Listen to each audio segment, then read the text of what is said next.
11월 1일 법률방송 러투데이 시작하겠습니다. 첫 소식입니다. 문재인 대통령이 오늘 국회 시정연설을 통해 개헌의 필요성을 다시 한번 강조하는 한편 국가의 존재 이유까지 언급하며 적폐청산 의지를 거듭 피력했습니다. 여야의 반응이 극과 극으로 갈렸는데 자유한국당은 국회 본회의장 안에서 현수막까지 펼쳐들고 항의 시위를 벌였습니다. 이철규 기자입니다. 취임 후 두 번째 국회 시정연설. 문재인 대통령은 개헌은 국민의 뜻을 받드는 일이라는 말로 개헌의 필요성을 강조했습니다. 키워드는 지방분권과 자치, 국민 주권입니다. 개헌은 국민의 뜻을 받드는 일입니다. 변화한 시대에 맞게 국민의 기본권을 확대해야 합니다. 수도권과 지방이 함께 발전할 수 있도록 지방분권과 자치를 강화해야 합니다. 국민 주권을 보장하고 정치를 개혁하는 방향으로 선거제도를 개편하자고도 제안했습니다. 문재인 대통령은 내년 6월 지방선거와 동시에 개헌 국민투표를 실시하자고 로드맵을 제시했습니다. 국정원과 검찰 등 권력기관 개혁 의지도 거듭 강조했습니다. 권력기관의 개혁은 사회적 신뢰 회복을 위한 선결 과제입니다. 국정원은 국민의 정보기관으로 탈바꿈해야 합니다. 저의 의지는 확고합니다. 국회가 입법으로 뒷받침해 주시기를 기대하고 요청합니다.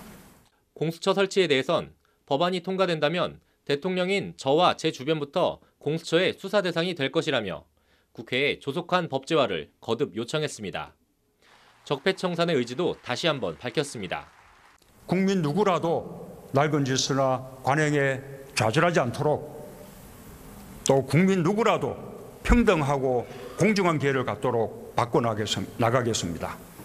이것이 제가 말하는 적폐청산입니다. 문 대통령이 시정연설을 하는 동안 여당인 더불어민주당에선 여러 번 박수가 쏟아져 나왔지만 자유한국당은 공영방송 장악음모 밝혀라라는 등의 현수막을 펼쳐들고 시위를 벌였습니다. 문재인 대통령은 국민을 지켜주고 희망을 잃지 않게 하는 것이 국가의 존재 이유라며 상식과 정의가 통하는 나라를 만들기 위해 국회가 함께 해달라는 말로 연설을 마무리했습니다.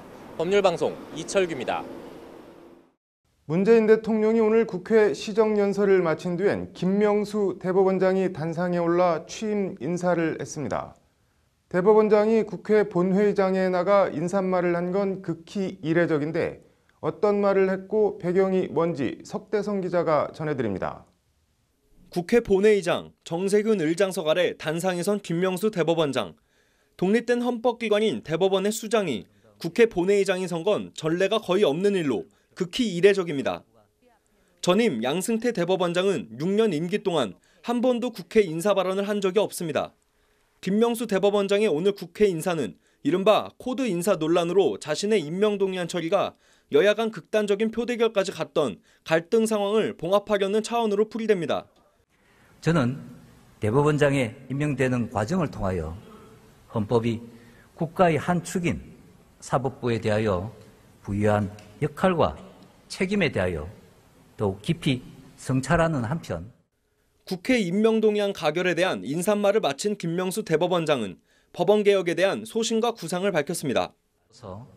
사법부에 대한 국민들의 기대에 부응하기 위하여 좋은 재판의 실현을 목표로 사법부가 당면한 계획의 과제들을 차근차근 성실히 완수해 나갈 것을 다짐합니다.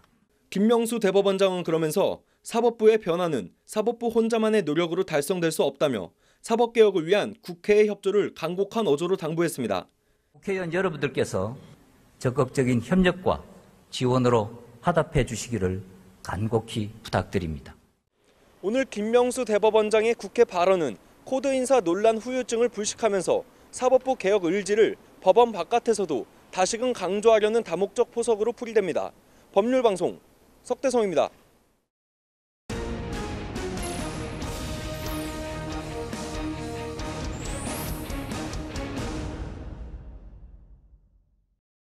네, 요즘 웬만한 보험이란 보험 상품은 다 출시되어 있는데요. 그래도 변호사 보험이라는 건 무척 생소하실 것 같습니다. 로인사이드 오늘은 이 변호사 보험 얘기 해보겠습니다.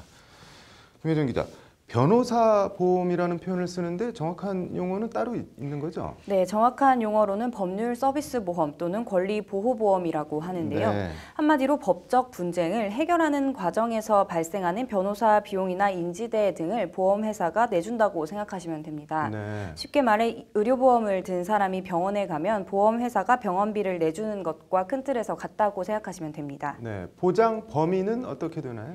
네, 구체적인 보장 범위는 보험 상품마다 차이가 있겠지만 네. 소송과 관련된 거의 대부분의 비용을 보장받는다고 생각하시면 되는데요. 네. 변호사 비용을 포함한 민형사 사건의 소송 업무 비용, 또 나아가 법률 상담과 법률 문서 작성, 또 중재 및 조정, 공증 업무 등에 필요한 비용 등도 모두 보장 범위에 포함됩니다. 네. 이 법률 서비스 보험이라는 게 우리나라에서 판매되고 있기는 있나요? 네, 종합보험이나 운전자 보험 등의 네. 소송 시 일정 변호사 비용을 지급한다는 내용의 특약 형태로 판매되는 경우가 대부분이고요. 네. 현재 국내에서 법률 서비스 보장만을 목적으로 하는 보험은 더케이 교직원 법률 비용 보험이라는 것이 유일합니다. 네. 그러나 이 상품도 가입 대상이 교직원으로 한정돼서 일반인들을 상대로 하는 법률 서비스 보험은 사실상 없다고 보는 게 맞을 것 같습니다. 네. 이게 뭐 원래 없었나요? 아니면 판매하다가 없어진 건가요? 네, 지난 2009년에 법률 서비스 보험이 우리나라에 처음 게시됐는데요. 네. 다스 법률비용보험 주식회사라는 회사가 국내에 상품을 출시했다가 지난 2015년 한국 시장에서 철수했습니다. 네. 그 사이 LIG 손해보험이나 삼성화재 등도 해당 보험 상품을 출시했지만 모두 네. 얼마 못 가서 판매를 중단했습니다. 뭐 장사가 잘 안 됐었나 보죠? 네, 일단 제품 자체가 생소한 데다가 네. 다스 법률비용보험에 따르면 한국인은 다툼이 발생할 경우 법적 공방보다는 당사자 간에 해결하려는 경향이 네. 강하다 이렇게 분석을 했는데 이런 네. 한국인의 성향 문제도 있고요. 네. 또 상품에 법률 용어가 많아서 설계사들조차도 그 내용을 제대로 숙지하지 못해 적극적인 상품을 판매하지 못했다 뭐 이런 이유가 있습니다. 네. 네, 살면서 뭐 변호사 찾을 일은 가급적 없는 것이 좋겠지만 그래도 일단 그런 일이 생겼을 경우 상당히 도움이 될 것 같은데 어떤가요? 네, 법률 서비스 보험을 통한 권리 구제는 재판받을 권리라는 기본권 보장과 맞닿아 있습니다. 네. 관련해서 대한변협이 오늘 법률 서비스 보험 활성화 방안 토론회를 개최했는데요. 네, 활성화 방안으로 어떤 내용들이 나왔나요? 네, 토론 참석자 모두 일단 법률 서비스 보험이라는 게 있다라는 걸 알려야 된다는 데 인식을 모았고요. 네. 또 구체적으로는 소비자와 변호사들에 대한 지속적인 교육과 홍보, 또 아울러 보험 설계사에 대한 전문 교육 등이 필요하다고 강조했습니다. 네. 또 손해배상 송사에 휘말리기 쉬운 소방공무원 등 법률 서비스가 우선적으로 필요한 특정 직종을 대상으로 적절한 네. 상품을 개발하고 이후에 시장을 확대해 나가는 방안 등도 제시됐습니다. 네, 뭐 재판받을 권리는 헌법에도 보장된 기본권인데 이 법률 서비스 보험 제도가 보험사나 변호사 배불리는 게 아니라 뭐 일반 시민들에게 도움이 되는 쪽으로 활성화되면 좋겠네요. 잘 들었습니다.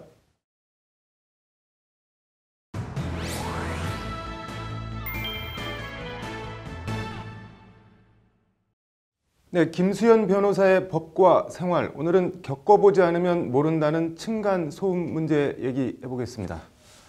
김 변호사님, 뭐 층간 소음 하는데 이게 법적으로 어떤 기준 같은 게 있나요?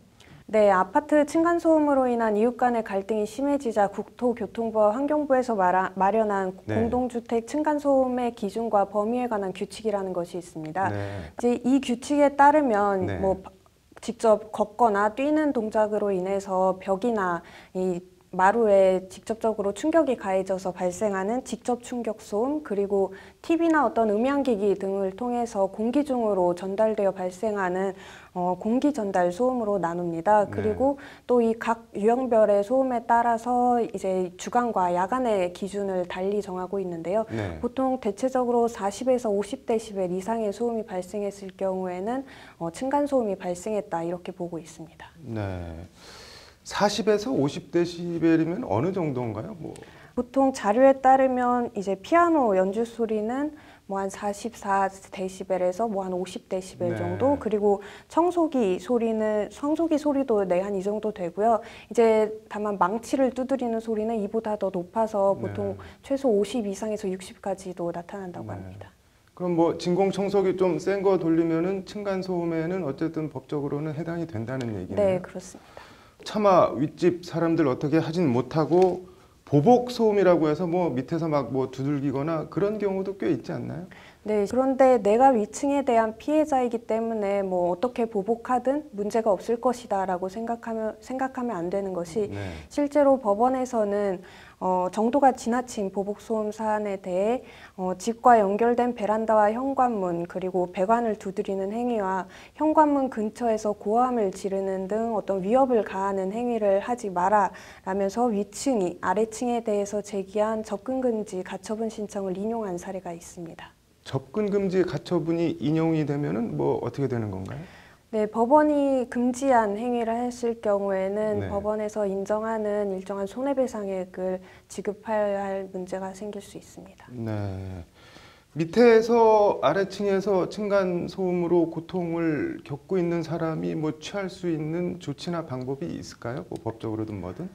대화로 이런 층간소음 문제는 대화로 네. 해결되면 가장 좋겠지만 만약에 이제 대화로 해결될 수 없는 수준이다 할 때는 단계적인 해결 방법을 제시를 합니다. 네. 이제 가장 먼저 우선 공동주택 관리 규약에 따라서 관리사무소에 여러 번 이런 문제 상황을 알리면서 중재를 요청하고 네. 만약에 이것으로 해결이 안 될 때에는 층간소음 이웃사이 센터라는 곳이 있는데 네. 이곳에 현장 방문 상담을 신청해서 보다 더 전문가의 상담을 통해서 조정을 할 수도 있습니다. 네.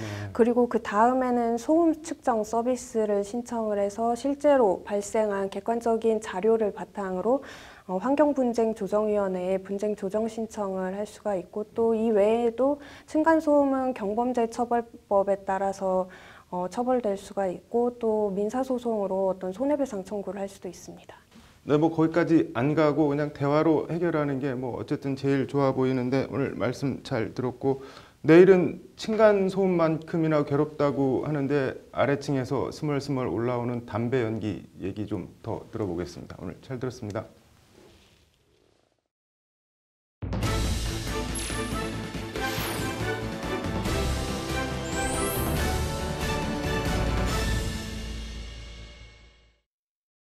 국정원 특수활동비를 상납받은 혐의로 어제 검찰에 전격 체포된 박근혜 정권 문고리 3인방 안봉근, 이재만 전 비서관이 검찰 조사에서 돈을 받은 사실을 시인한 것으로 전해졌습니다. 검찰은 두 전직 비서관에 대해 특가법상 뇌물수수 혐의를 적용해 구속영장을 청구할 방침입니다. 특수활동비는 통상 기밀 유지가 요구되는 정보 및 사건 수사, 기타 이에 준하는 국정 수행 활동에 직접 소요되는 경비를 지칭합니다. 영수증 첨부 같은 것도 필요 없고 어디에 무슨 사유로 썼는지 사용처를 밝히지 않아도 되는 돈으로 일명 검은 예산이라고 불리기도 합니다. 이 특수활동비는 국정원에만 배당된 예산은 아닙니다. 검찰이나 경찰, 법무부 등 기밀 유지가 요구되는 국정 수행 활동을 하는 다른 정부기관에도 다 특수활동비가 배정돼 있습니다. 물론 청와대에도 특수활동비가 당연히 배정돼 있습니다. 이쯤에서 이런 의문이 듭니다. 의문은 이런 겁니다. 청와대에도 특수활동비가 있는데 왜 국정원에서까지 특수활동비를 받아서 썼을까? 김영삼 정부 때 YS 가신그룹 출신으로 청와대 제1부속관을 지낸 장항로라는 사람이 10여 개 대기업에서 수십억 원을 지금으로 치면 수백억 원에 달하는 뇌물을 받아 챙겨 검찰에 체포된 사건이 있었습니다. 당시 김영삼 대통령은 그 어린 것이 무슨 힘이 있다고 기업들이 걔한테 돈을 갖다 줬냐며 어이없다는 반응을 보였습니다. 김영삼 대통령은 아마 문고리 권력의 위세가 호가 호위하는 사람들의 위세가 어떤지 잘 몰랐던 듯합니다. 안봉근, 이재만 전 비서관 얘기로 돌아가면 두 가지 추정이 가능합니다. 이들이 국정원 특수활동비를 받아 개인적으로 착복했을 가능성, 다른 하나는 차마 청와대 예산을 쓸 수 없는 어떤 일에 썼을 가능성입니다. 관련해서 국민의당 이용주 의원은 어제 국회 법사위 마지막 국감에서 청와대가 국정원 예산으로 박 대통령 성형시술 비용 등을 사용한 게 아닌지 등 마지막 10원까지도 용처를 밝혀야 한다고 말했는데요. 차마 밝힐 수 없는 어떤 일에 국정원 특수활동비를 사용했을 가능성. 전자라면 철석같이 문고리 3인방을 믿어왔던 박근혜 전 대통령이 불쌍하고 후자라면 나라가 그런 시절을 지내온 대한민국 국민이 불쌍하다는 생각을 지울 수가 없습니다. 검찰이 돈의 사용처를 수사하겠다고 하니 수사 결과를 기다려보겠습니다. 앵커 브리핑이었습니다. 네, 이어서 법조계 소식 전해드리겠습니다. 김명수 대법원장이 오늘 법원 행정처 주요 보직 간부에 대한 인사를 단행했습니다. 기획조정실장에는 연수원 20기인 이승면 서울고법 부장판사가 임명됐습니다. 특히 사법부 인사실무를 총괄하는 인사총괄심의관에 법원 내 진보적 학술단체인 국제인권법연구회 소속인 연수원 30기 김영훈 서울고법 판사가 임명돼 향후 법원 인사 태풍이 예고됐다는 분석이 나오고 있습니다. 법무부는 오늘 중국과 싱가포르 변호사 각 1명이 아시아 국가 변호사 중에서는 처음으로 외국법 자문사 자격 승인을 받았다고 밝혔습니다. 법무부는 세계 경제의 약 3분의 1을 차지하는 아시아 국가의 법률 자문을 국내에서도 손쉽게 받을 수 있는 시발점이라는 데 의미가 있다고 밝혔습니다. 법무부는 3일 서울지방변호사회에서 피해자 국선 변호사 전문화 교육을 실시합니다. 성폭력, 아동학대 사건의 특수성과 처리 절차 이해를 통한 전문성 확보와 변호사 윤리의식 강화를 목적으로 하는 이번 교육 이수자는 변호사 전문 연수 6시간을 인정받을 수 있습니다. 대한변호사협회는 한국경영자총협회와 함께 준법지원 아카데미를 4일과 18일 두 차례에 걸쳐 개설한다고 밝혔습니다. 4일에는 준법지원인 역할과 실무 및 기업회계 등을, 18일에는 기업범죄와 형사책임과 인사노무관리와 준법 통제 등을 강의합니다.